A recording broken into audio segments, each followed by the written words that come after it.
नमस्कार दोस्तों, मैं मीना अपने चैनल हिंदी प्रवाह पर आप सभी का स्वागत करती हूँ। आज से हम हिंदी व्याकरण को चैप्टर वाइज पढ़ना शुरू कर रहे हैं, जिसमें पहला चैप्टर जो है वो आपका वर्णमाला से शुरू करेंगे।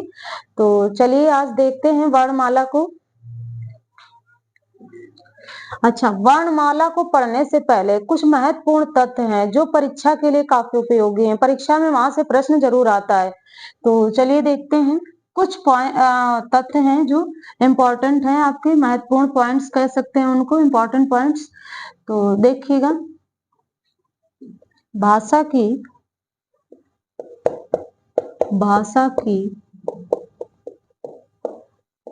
सबसे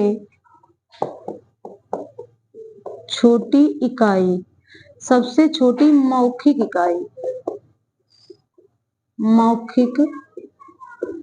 इकाई तो आंसर क्या होगा, उत्तर आपका होगा ध्वनि।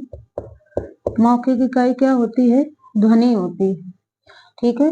दूसरा है भाषा की सबसे छोटी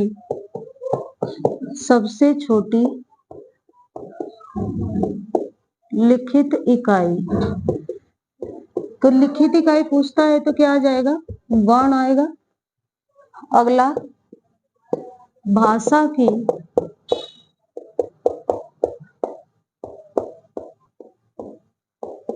सबसे छोटी सार्थक इकाई। सार्थक इकाई ये शब्द है। अगला, भाषा की सबसे छोटी पूर्ण इकाई। तो ये क्या है? ये वाक्य है। तो ये 4 पॉइंट है जहां से क्वेश्चन आना ही आना होता है, लगभग आ जाता है। तो क्या है? भाषा की सबसे छोटी मौखिक इकाई ध्वनि है। भाषा की सबसे छोटी लिखित इकाई क्या है? वर्ण है। और भाषा की सबसे छोटी सार्थक इकाई क्या है? शब्द है। और भाषा की, यहाँ क्या होगा? भाषा की सबसे छोटी पूर्ण इकाई वाक्य है। अब देखो व्याकरण के अगर प्रकार कह दें, या व्याकरण को 3 भागों में बांटा गया। व्याकरण को 3 भागों में बांटा गया है। कौन कौन से 3 भाग हैं? देखिए, एक है आपका वर्ण, दूसरा है शब्द, और तीसरा क्या है? वाक्य। तो व्याकरण को 3 भागों में बांट सकते हैं, वर्ण, शब्द और वाक्य। आगे देखिए,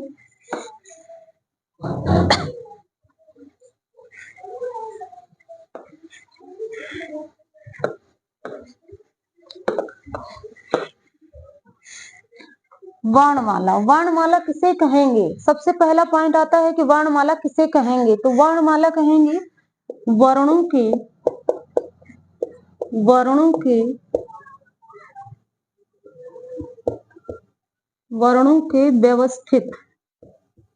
के व्यवस्थित समूह को वर्णमाला कहते हैं। ठीक है। वर्णों के व्यवस्थित समूह को क्या कहते हैं? वर्णमाला कहते हैं। व्यवस्थित यानी का के बाद खाएगा, गा, खा के बाद गा, घा, अंगा, इस तरह से। तो ये वर्णों के व्यवस्थित समूह को क्या कहते हैं? वर्णमाला कहते हैं। अब ये वर्णमाला जो होता है ये 2 प्रकार से होता है। कैसे होता है देखिएगा। वर्णमाला 2 प्रकार से होता है। नंबर 1 आपका होता है स्वर, और दूसरा है व्यंजन। स्वर किसे कहेंगे? व्यंजन किसे कहेंगे? तो स्वर क्या होते हैं? जो स्वतंत्र होते हैं, जो बिना किसी की सहायता से बोले जाएं। ठीक है। वे वर्ण जिनको बोलने में हवा जो होती है वो बिना बाधा के क्या होती है? मुख से निकलती है, और मुखांग को कहीं भी स्पर्श नहीं करती, उसे हम क्या कहते हैं? स्वर कहते हैं। व्यंजन क्या होता है? व्यंजन होता है जो कि स्वरों की सहायता से बोले जाते हैं, उन्हें हम क्या कहते हैं? व्यंजन कहते हैं। तो देखिए स्वर क्या होते हैं? जिन वर्णों के उच्चारण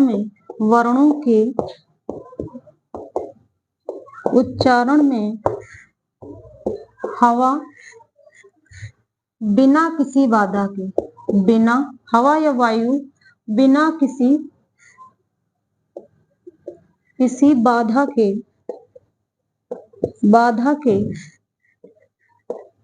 बाहर, बिना किसी बाधा के बाहर निकलती है, उसे क्या कहते हैं? स्वर। और क्या हो सकता है कि ये वर्ण या हवा ये किसी भी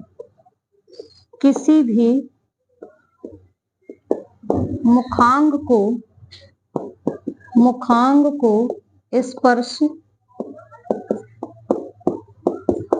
नहीं करते हैं।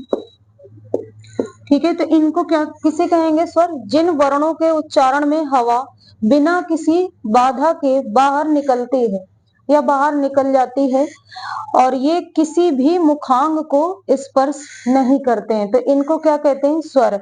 और स्वर होते कैसे हैं? स्वतंत्र होते हैं। कैसे होते हैं? स्वतंत्र। जो वर्ण क्या होते हैं? स्वतंत्र। ऐसा लिख सकते हो, जो वर्ण स्वतंत्र होते हैं तो उन्हें क्या कहेंगे? स्वर कहलाते हैं। ठीक है, स्वर कहलाते हैं। तो इन्हें हम क्या कहेंगे? स्वर। अच्छा, व्यंजन किसे कहेंगे? तो व्यंजन देख लीजिए एक बार।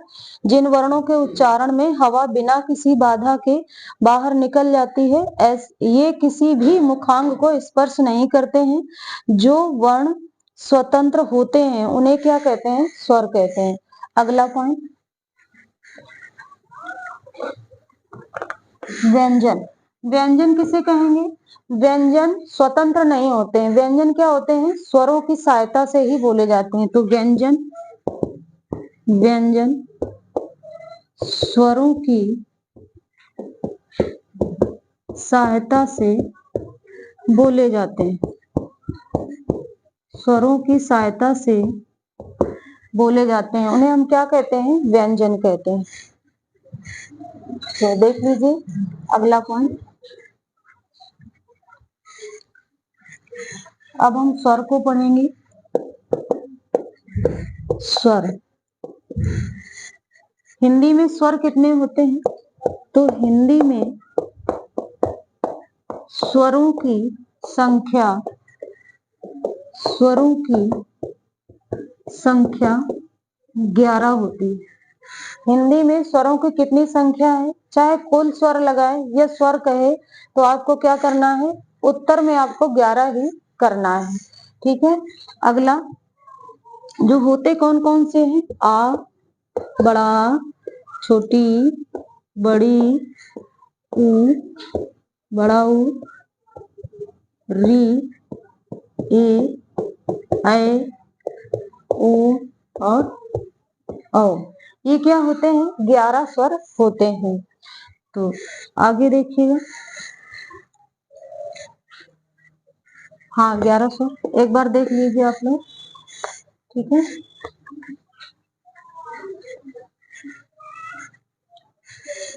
अब हम लोग देखेंगे स्वरों का वर्गीकरण। स्वरों का वर्गीकरण देखिएगा।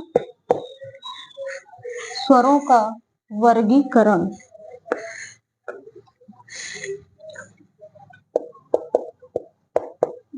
स्वरों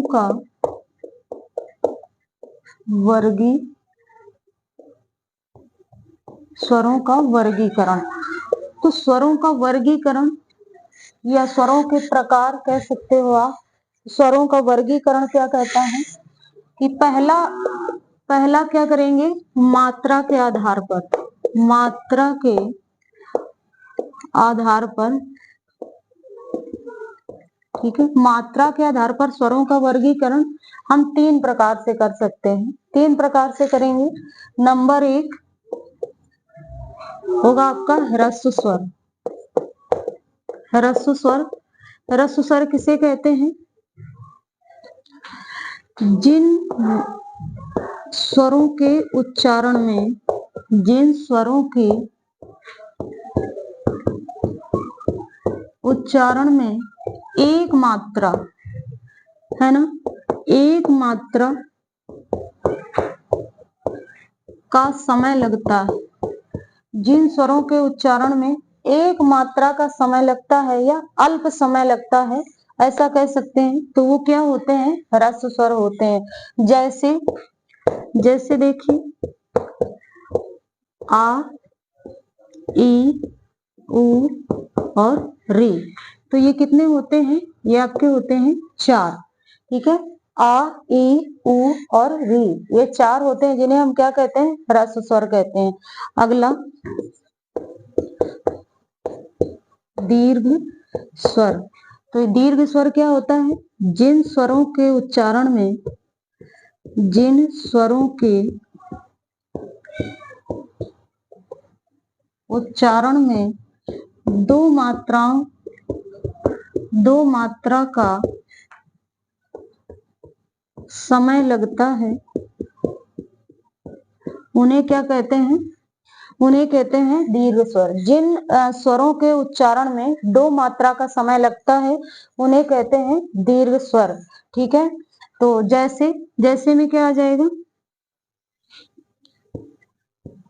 जैसे जैसे है आ, बड़ी ई, बड़ा ऊ, ए, ऐ, ओ और क्या होगा? औ। तो ये कितने होते हैं? ये आपकी संख्या होती है इनकी 7। ठीक है। तो इन स्वरों के उच्चारण में क्या होता है? 2 मात्रा का समय यहाँ पर लगता है। अगला देखेंगे, मात्रा के आधार पर ही है प्लुत स्वर। प्लुत स्वर, प्लुत स्वर का हिंदी में प्रयोग होता नहीं है, लेकिन अगर प्रकार पूछता है तो आपको 3 बताने होंगे। कौन कौन से? ह्रस्व स्वर और दीर्घ स्वर और प्लुत स्वर। तो प्लुत स्वर क्या होता है? जिन स्वरों के उच्चारण में, जिन स्वरों के उच्चारण में 3 मात्राओं का समय लगता है, 3 मात्राओं का समय लगता है, समय लगता है, उन्हें क्या कहते हैं? उन्हें कहते हैं प्लुत स्वर। अच्छा, इनका सिंबल एक याद रखिएगा, इस तरह का सिंबल बनता है, चिन्ह ऐसा लगा होता है। तो क्या करेंगे? जहां पर भी लंबा काफी देर तक उच्चारण होता है, तो वो क्या होता है? प्लुत स्वर का ही प्रयोग वहां पर हो रहा होता है। जैसे कोई रो रहा होता है, गा रहा होता है, चिल्ला रहा होता है, दूर से किसी को बुला रहा होता है, तो वहां पर हम किसका प्रयोग करते हैं? प्लुत स्वर का प्रयोग करते हैं। जैसे ओम। ठीक है। इसको ऐसे भी कर सकते हैं आप, इस तरह से। ठीक है। तो ये था आपका मात्रा के आधार पर स्वरों का वर्गीकरण। ह्रस्व स्वर, जिसमें क्या आता है? एक मात्रा का समय लगता है। आ, ई, उ, री, ये क्या होते हैं? 4 ह्रस्व स्वर होते हैं जिनके उच्चारण में क्या होता है? एक मात्रा का समय लगता है। दीर्घ स्वर, जिन स्वरों के उच्चारण में क्या होता है? 2 मात्राओं का समय लगता है। और ये होते क्या है? आ, ई, उ, ए, ऐ, ओ, औ। ठीक। अगला प्लुत स्वर क्या होता है? जिन स्वरों के उच्चारण में 3 मात्राओं का समय लगता है। जैसे आपका ओम, ओम का आप सीधे उच्चारण नहीं करते हैं, कैसे करते हैं? ओम, इस तरह से, है ना। तो जब भी हम लंबा उच्चारण कुछ करते हैं, तो वहां पर किसका प्रयोग करते हैं? आप करते हैं प्लुत स्वर का। तो चलिए देखते हैं आगे, देख लीजिए आप लोग।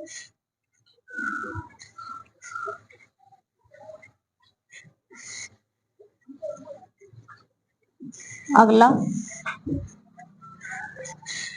अगला है रचना या उत्पत्ति। ठीक है ना। उत्पत्ति के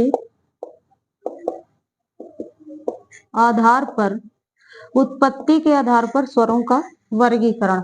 उत्पत्ति के आधार पर स्वरों का वर्गीकरण क्या करेंगे? तो देखिए नंबर 1 पर आएगा आपका मूल स्वर।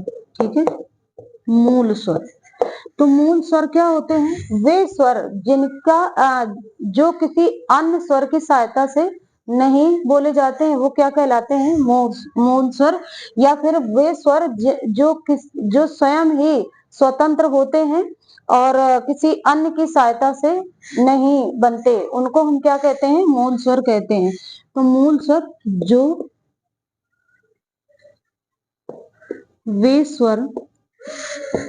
वे स्वर जो किसी अन्य स्वर की सहायता से नहीं बनते हैं उन्हें क्या कहते हैं? मूल स्वर कहते हैं। अगला इसका एग्जाम्पल क्या है? उदाहरण जैसे देखिए, जैसे है आपका आ, ई, उ और री। ये क्या होते हैं? मूल स्वर होते हैं। ये किसी अन्य स्वर की सहायता से नहीं बोले जाते हैं। तो देखिएगा अगला यहाँ आएगा संधि स्वर। संधि स्वर क्या होता है? वे स्वर जो किसी अन्य स्वर की सहायता से बनते हैं उनको क्या कहते हैं? संधि स्वर कहते हैं। जैसे वे स्वर जो किसी अन्य स्वर की सहायता से बनते हैं उन्हें क्या कहते हैं? तो उन्हें कहते हैं आप संधि स्वर। जैसे संधि स्वर क्या होगा? जैसे देखो जरा, आपका आएगा आ, ई और बड़ा ऊ। ठीक है, और एक क्या हो जाएगा? ए, ऐ, ओ और आओ। तो आ कैसे बनेगा? आ और प्लस आ, तो ये क्या बना देगा? बड़ा। अब ऐसे देख लो, आ प्लस आ बराबर क्या हो जाएगा? बड़ा आ। फिर रहेगा बड़ी ई, तो ई और प्लस ई बराबर क्या होगा? बड़ी ई हो जाएगा। और ऊ प्लस बड़ा ऊ, ये क्या होगा? बड़ा ऊ बनेगा। इसी तरह से अगला देखिएगा।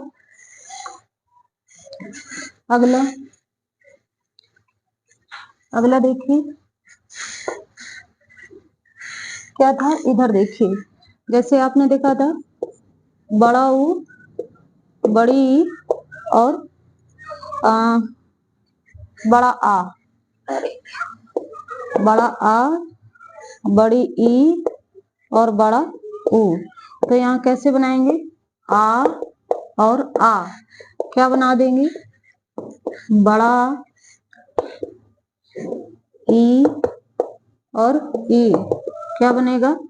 बड़ी ई, ऊ और ऊ क्या बनेगा? ये आपका बनेगा बड़ा ऊ। ठीक है, ऐसे ही क्या रहेगा? ए, तो ये कैसे बनेगा? ये बनेगा आपका आ और साथ में रहेगा ई, तो ये क्या बन जाएगा? ए बन जाएगा। और ऐ, तो ऐ क्या होता है? आ तो रहेगा ही और साथ में हो जाएगा ए, बराबर क्या बन जाएगा? ऐ। ओ की बात करें तो ओ क्या होता है? आ और प्लस में ऊ बराबर क्या हो जाएगा? ओ। औ की बात करें तो औ क्या होता है? आ और ओ क्या बन जाएगा? ओ। तो ये सभी क्या है? संधि स्वर हैं जो क्या बोलते हैं? अन्य स्वरों की सहायता से बनते हैं। अच्छा, इसी में आप क्या कर सकते हैं, इन तीनों को आप कह सकते हैं सजातीय स्वर। सजातीय स्वर, इनको क्या कह सकते हो, सजातीय स्वर कह सकते हो। अच्छा, इन चारों को क्या कहेंगे, विजातीय स्वर। क्या बोलेंगे, विजातीय स्वर। इनको क्या कहेंगे, विजातीय स्वर। सजातीय क्या होता है, वे स्वर जो एक जैसे वर्णों के मेल से बनते हैं उनको क्या कहते हैं, सजातीय। और विजातीय स्वर जो अलग अलग वर्णों के मेल से बनते हैं उनको हम क्या कहते हैं, विजातीय स्वर। तो चलिए अगला,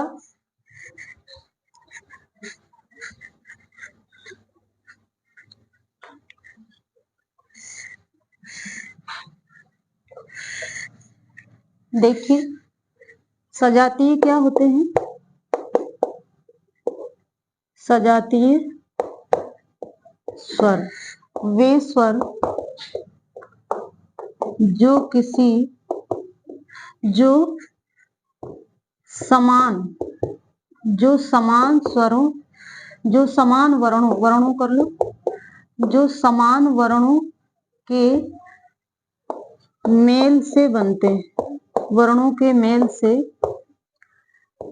बनते हैं उन्हें क्या कहते हैं, उन्हें कहते हैं सजातीय। सजातीय में कौन आ जाता है, आ जाता है, और आपका आ जाता है ई और उ।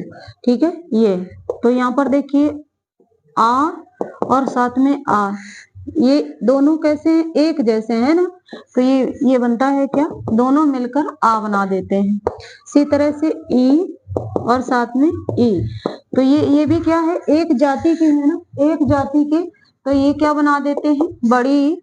और ऊ की बात करते हैं तो ऊ और ऊ ये भी एक ही जैसे दिख रहे हैं, तो एक जैसे दिखने वाले हैं यानी समान है, तो ये क्या बना देंगे, बड़ा हो। ठीक है, तो समान स्वर क्या करते हैं, जो जहां पर मिलते हैं उन्हें सजातीय स्वर कहते हैं। दोनों मिलकर कुछ ना कुछ बड़ा बना रहे हैं तो इनको क्या कहेंगे, सजातीय स्वर। अगला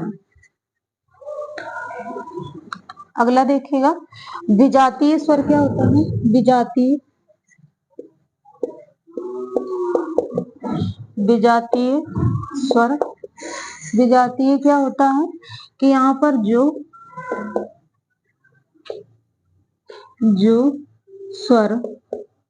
स्वर अलग अलग है ना, अलग अलग वर्णों के मेल से बनते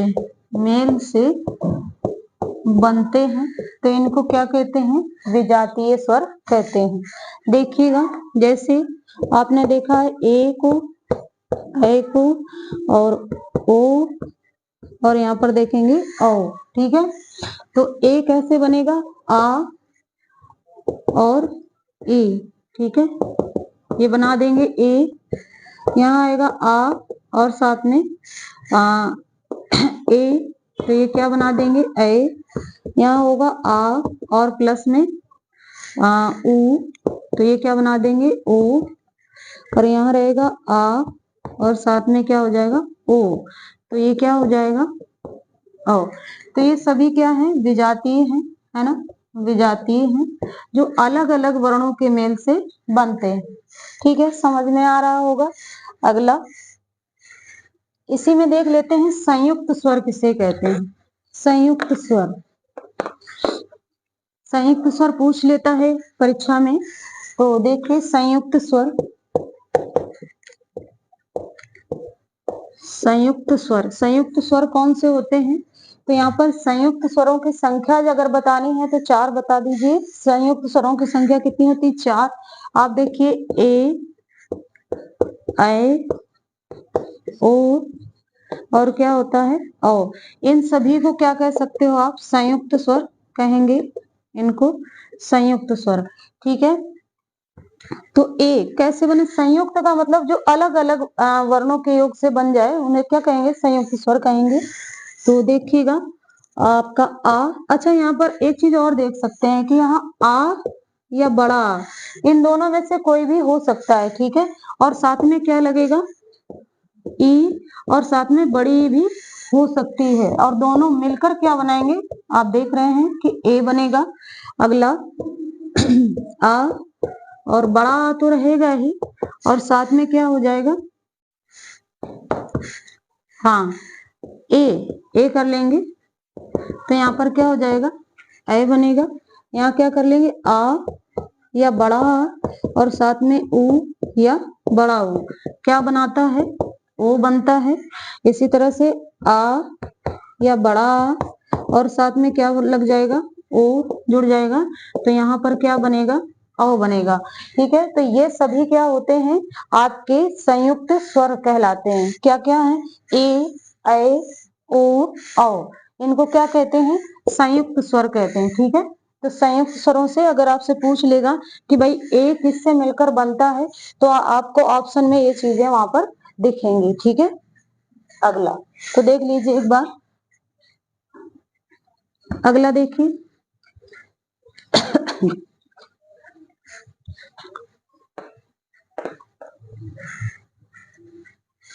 तो ये था, हमने क्या देख लिया, मात्रा के आधार पर स्वर देख लिया है, और उत्पत्ति या रचना, बनावट, निर्माण, कुछ भी कह सकते हैं, उसके आधार पर। अब आगे हम देखते हैं जिह्वा के आधार पर। जिह्वा के आधार पर, ठीक है, जिह्वा के आधार पर, जिह्वा के आधार पर 3 प्रकार के स्वर होते हैं। तो देखिए, नंबर 1 क्या होगा, अग्र स्वर। अग्र स्वर, अग्र स्वर क्या होते हैं, तो देखिए अग्र स्वर होते क्या है कि जो जिह्वा होती है हमारी, उसका कौन सा भाग उच्चारण में हिस्सा ले रहा है या उपयुक्त हो रहा, प्रयुक्त हो रहा है। तो आप देखिए, वे स्वर जिनके उच्चारण में जिह्वा का अग्रभाग, क्या अग्रभाग प्रयुक्त होता है, जिह्वा का अग्रभाग प्रयुक्त होता है, तो उन्हें क्या कहेंगे, उन्हें कहेंगे अग्रस्वर। अग्रस्वर होते क्या हैं, जैसे देखिए ई, बड़ी ए और ऐ, तो ये क्या होते हैं, ये होते हैं आपके अग्रस्वर। ठीक है, इनको ई, ए, ऐ, इनको क्या कहेंगे, अग्रस्वर कहेंगे। दूसरा देखिए मध्य स्वर। मध्य स्वर क्या होता है, वे स्वर जिनके उच्चारण में जिह्वा का मध्य भाग, ठीक है ना, मध्य भाग प्रयुक्त होता है, उन्हें क्या कहते हैं, तो उन्हें कहते हैं मध्य स्वर। इसमें आएगा क्या, इसके अंतर्गत आता है जैसे आ, ठीक है, आ जो होता है ये क्या होता है, मध्य स्वर होता है। अब हम आगे देखते हैं, तो देख लीजिए एक बार, अगला इसी का भाग है।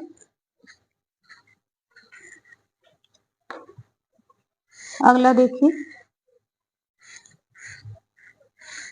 अगला है पश्च स्वर। ठीक है, पश्च स्वर क्या होता है, वे स्वर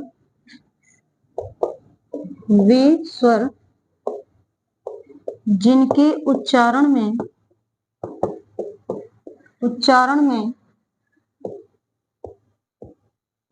जिह्वा का पश्च भाग, कौन सा, पश्च भाग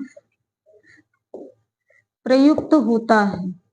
ठीक है, पश्च भाग प्रयुक्त होता है, उसे हम क्या कहते हैं, पश्च स्वर। ये कौन कौन से होते हैं, तो यहाँ पर हमने देखा था, क्या क्या देख लिया है, ई देख लिया है, बड़ी ई देख लिया है, ए देख लिया है, ऐ देख लिया है, और आ। तो कौन कौन से रह रहे हैं, जरा देखिए, बड़ा आ, छोटा ऊ, बड़ा ऊ और औ। और साथ में आ को भी रख सकते हैं, ये आगत स्वर होता है, इसको भी आप रख सकते हैं। ठीक है, तो यहाँ पर पश्च स्वर क्या होता है, वे स्वर जिनके उच्चारण में जिह्वा का पश्च भाग प्रयुक्त होता है, तो उसे हम कहते हैं पश्च स्वर। ठीक है, तो पश्च स्वर क्या होता है कि आ उ औ और आ को भी रख सकते हैं। तो देखिएगा, आगे चलते हैं।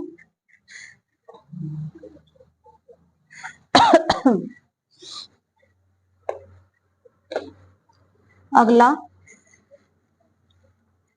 ओष्ठ, ओष्ठ या मुखाकृति। ठीक है ना, मुखाकृति, ओष्ठ या मुखाकृति के आधार पर, ओष्ठ या मुखाकृति के आधार पर क्या होता है, इसके आधार पर हम स्वरों को दो भागों में बांट सकते हैं। तो देखिए, एक है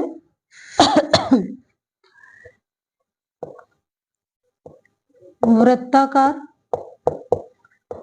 वृत्ताकार, या फिर इसी को आप बोल सकते हैं वर्तुलाकार, वर्तुलाकार, या इसी को कह सकते हो गोलाकार, कई नामों से बुला सकते हो, गोलाकार। ठीक है, तो ये पहला भाग है। तो परिभाषा देखिए इनकी क्या है, पहला क्या है, वृत्ताकार, वर्तुलाकार, वर्तुलाकार और गोलाकार। ठीक है, तो इसमें क्या होगा, वे स्वर, वे स्वर जिनके उच्चारण में, जिनके उच्चारण में मुख, हाँ, मुख की आकृति गोल हो जाए, क्या हो जाए, गोल हो जाए, या वृत्त का रूप ले ले, वृत्त बन जाए, गोल हो जाए, तो उसे क्या कहते हैं, वृत्ताकार या वर्तुलाकार। ठीक है, तो इसमें जैसे जैसे क्या होगा, जैसे देखिए, जैसे यहाँ पर आएगा उ, उ और ओ, और साथ में क्या आ जाएगा, ओ। तो ये जो चार हैं ये क्या होते हैं, वृत्ताकार। ठीक है, उ बोलिए आप, उ, तो मुंह क्या होता है, गोल हो रहा है, बड़ा उ गोल हो रहा है, ओ क्या है, वृत्त बन रहा है, और ये औ जो है ये भी क्या है, वृत्त बन रहा है। तो ठीक है, मुख की आकृति कैसी हो रही, गोलाकार। तो इसको देख लीजिए, क्या है, वे स्वर जिनके उच्चारण में मुख की आकृति गोल हो जाए उसे क्या कहते हैं, उ ओ औ। ठीक है, अगला देखिएगा, दूसरा आवृत्ताकार, आवृत्ताकार या फिर आवृत्तमुखी, आवृत्तमुखी। ठीक है, तो आवृत्ताकार या आवृत्तमुखी वो स्वर जिनके उच्चारण में मुख की आकृति गोल ना हो, क्या हो, जिनके वे स्वर, वे स्वर जिनके उच्चारण में, जिनके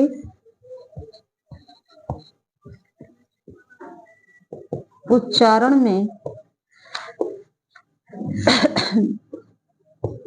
मुख की आकृति गोल ना हो, कैसी हो, गोल ना हो, तो उसे हम क्या कहेंगे, आवृत्त मुखी कहेंगे। अगला भाग देखिएगा, क्या है, जिह्वा की,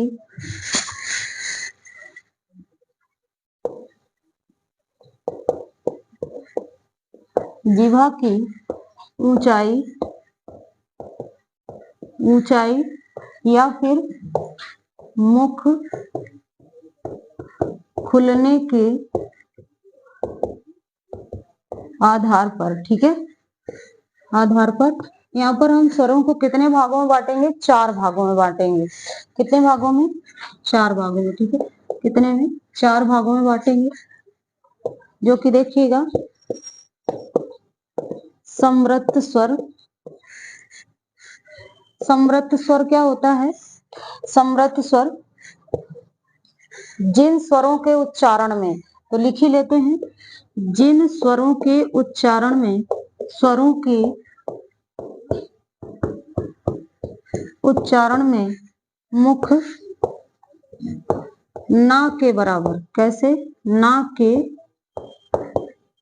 बराबर खुलता है, ना के बराबर खुलता है, उन्हें क्या कहते हैं, उन्हें कहते हैं अब समृत स्वर। समृत स्वर में क्या आता है, जैसे जैसे रहेगा ई, बड़ी ई, छोटा ऊ और साथ में बड़ा ऊ, ये क्या होंगे, समृत स्वर होंगे। ठीक है, अगला देखिएगा, अर्ध अर्ध समृत स्वर। अर्ध समृत स्वर क्या कहेंगे, वो स्वर या जिन स्वरों के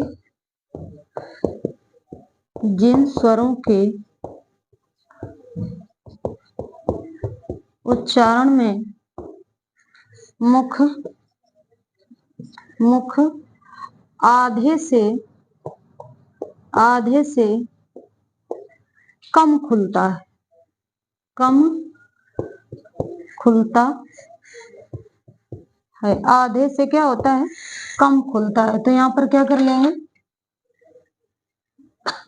आधे से कम खुलता है, तो यहाँ पर आ जाएगा आपका ए, जैसे देखिएगा, जैसे ए और ओ, ये क्या हो जाएंगे, अर्ध समृत स्वर हो जाएंगे। ठीक है ना, अर्ध समृत स्वर जिनके उच्चारण में मुख आधे से क्या होता है, कम खुलता है। ठीक है, अगला देखिएगा, अगला भाग इसका,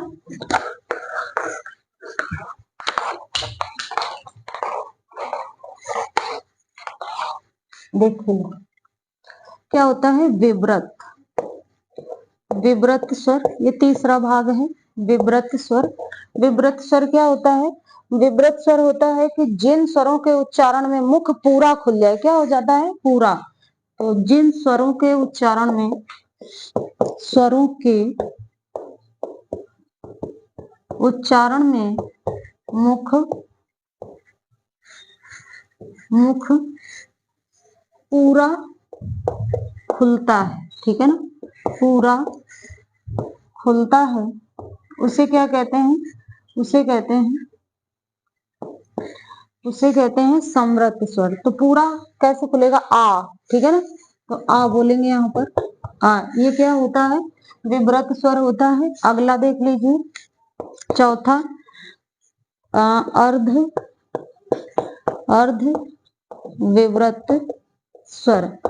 तो ये क्या होता है, जिन स्वरों के उच्चारण में, जिन स्वरों के उच्चारण में मुख आधे से ज्यादा, है ना, आधे से ज्यादा खुलता है, तो उसे क्या कहते हैं, आधे से थोड़ा ज्यादा खुलेगा, है ना, आधे से थोड़ा ज्यादा खुलेगा, तो वो क्या हो जाएगा, अर्ध विव्रत स्वर। इसके अंतर्गत क्या आता है, आ जाएगा आपका, जैसे होगा आ, ए, ऐ, और आ जाएगा, हाँ, औ आएगा, और साथ में क्या रहेगा, आगत, ये आ जाएगा। ठीक है, एक मिनट रुकना, हाँ, तो ये क्या है, ये सभी क्या है, आ, ए, ऐ, ये नहीं आएगा, एक आ है, ऐ है, और औ है, और साथ में क्या है आपका आ।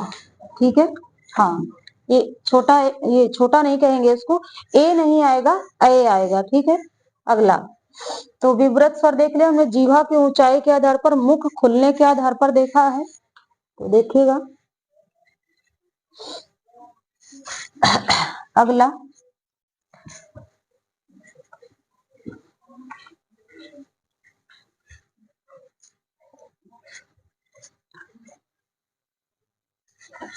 थोड़ा सा और रह रहा है, देख लेते हैं, स्वरों को कंप्लीट कर देते हैं। तो यहाँ रहेगा आपका, देखिएगा, स्वर तंत्रियों के आधार पर, क्या हो जाएगा, स्वर तंत्रियों के आधार पर, स्वर तंत्रियों के आधार पर क्या होता है, दो भागों में बांट सकते हैं। एक होगा सघोष या क्या हो जाएगा घोष। थोड़ा जल्दी देख लेते हैं, है ना, टाइम हो रहा है। तो सघोष या फिर घोष, तो क्या करेंगे, सभी स्वर क्या होता है, सभी स्वर, सभी स्वर क्या हो सकते हैं, सभी स्वर सघोष होते हैं। ठीक है, सभी स्वर सघोष या फिर क्या होते हैं, घोष होते हैं। अगला पॉइंट दूसरा, अघोष। अघोष क्या होता है, तो कोई भी, यहां लिख लो, कोई भी स्वर अघोष नहीं होता है। ठीक है ना, कोई भी स्वर अघोष नहीं होता है। ये चीज तो दोनों चीजें ध्यान रखें। अगर आपसे पूछ लेता है स्वर सघोष होता है या अघोष होता है या फिर घोष होता है, सघोष और घोष एक ही बात है, और अघोष क्या है, अलग है। तो अघोष कोई भी स्वर नहीं होता है, सभी स्वर क्या होते हैं, सघोष या घोष होते हैं। ठीक है, अगला, ये स्वर तंत्रियों के आधार पर था। अगला पॉइंट, अगला आएगा आपका मांसपेशियों के आधार पर।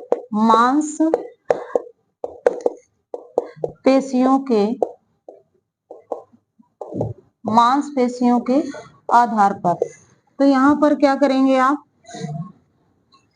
यहाँ करेंगे मांसपेशियों के आधार पर एक आता है शिथिल स्वर, है ना, शिथिल स्वर। शिथिल स्वर क्या होता है, शिथिल स्वर होता है आ और ई।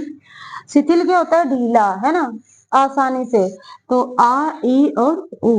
ठीक है, दूसरा क्या होता है, कठोर, है ना, कठोर स्वर। ये इंपॉर्टेंट है, यहाँ से ये चीज तो बहुत ही इंपॉर्टेंट है, इसे क्या कर लें, मोस्ट लगा लीजिए आप, है ना, तो ये तो पूछा ही जाता है। अगला कठोर स्वर, कठोर, तो यहाँ पर आ जाएगा आपका बड़ी ई और बड़ा ऊ। ठीक है, और यहाँ रहेगा आपका मध्यम। मध्यम क्या कहता है, मध्यम जो होता है वो होता है आपका ए। मध्यम कैसा होता है, ए होता है। कौन सा होता है, तो मध्यम जो होता है वो ए होता है। ठीक है, तो हमने क्या देख लिया है, मांसपेशियों के आधार पर देखा है, शिथिल स्वर आ ई उ, और कठोर स्वर क्या होता है, ई और ऊ होता है। मध्यम स्वर क्या करेंगे, ए। ठीक है, अगला देखिएगा और क्या बचा है। अच्छा, उच्चारण स्थान और देख लेते हैं ना, उच्चारण स्थान और देख लेते हैं, इसके बाद स्वर आपका समाप्त हो जाता है।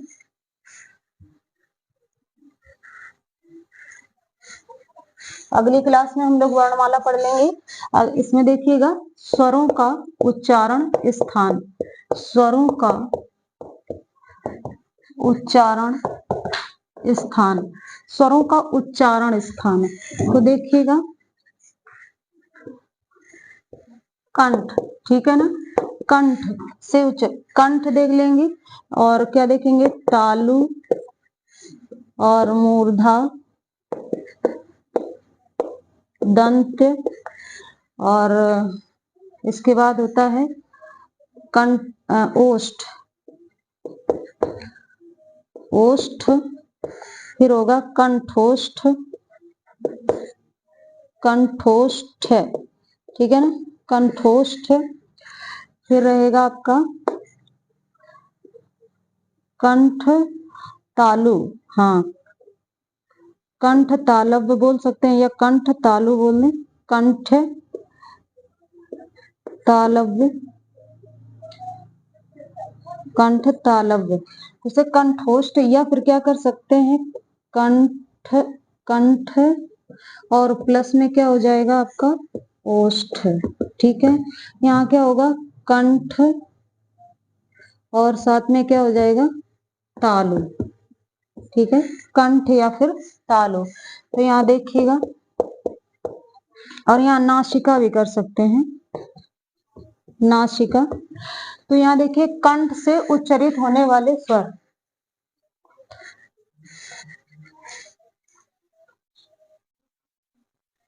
बंद क्यों कर दिया? अच्छा बंद नहीं है, 1 मिनट, नीचे नहीं आ रहा था ना, ये नहीं दिख रहा था। ओके, यहाँ तक दिख रहा है ना? हाँ बस ठीक है। तो कंठ से उच्चारित होने वाले क्या होते हैं? आ, बड़ा आ, और क्या रहेगा? आहा, ठीक है ना।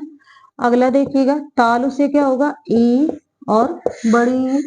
अगला है मूर्धा, तो मूर्धा में आएगा आपका री, ठीक है ना। मूर्धा में क्या होता है? री। दंत कोई स्वर नहीं होता है।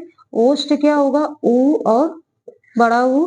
फिर कंठोष्ठ या कंठ ओष्ठ, तो उदयतु कंठोष्ठम, तो यहाँ पर आ जाएगा ओ और औ, ठीक है, ओ और औ। कंठ तालु क्या होता है? तो ए और ऐ, हाँ ठीक है, ए और ऐ, ये क्या होते हैं? कंठ तालु होते हैं। यहाँ पर देखिएगा नासिका भी होता है। नासिका, नासिका क्या होता है? यहाँ पर नासिका जो होगा वो अंक आ जाता है, ठीक, ठीक है। तो ये था स्वरों का उच्चारण स्थान। अच्छा, अब साथ में देख लेते, एक चीज और देख लीजिए इधर पर, अयोग वाह, ठीक है ना। अयोग वाह किसे कहेंगे? अयोग वाह, या फिर अलग देख लीजिए, इसको हटा दीजिए यहाँ से। तो ये देखिएगा क्या है? कंठ आ आ आहा, तालु ई ई, मूर्धा री, दंत कोई स्वर नहीं होता है।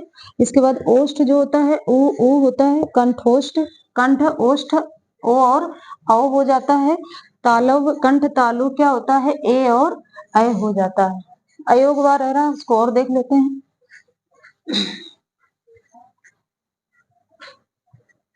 देखिए,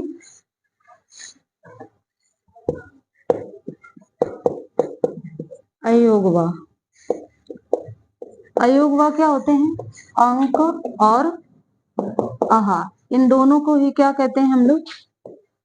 अयोग वा कहते हैं, ठीक है। तो आज हम लोगों ने स्वर का प्रकार देखा, स्वर को देखा, स्वर क्या होता है, स्वर के प्रकार को देखा है, और स्वर कितने भागों में बटा है, किसे कहते हैं, ये सब आज हम लोगों ने स्वरों को पूर्णतः पढ़ लिया है।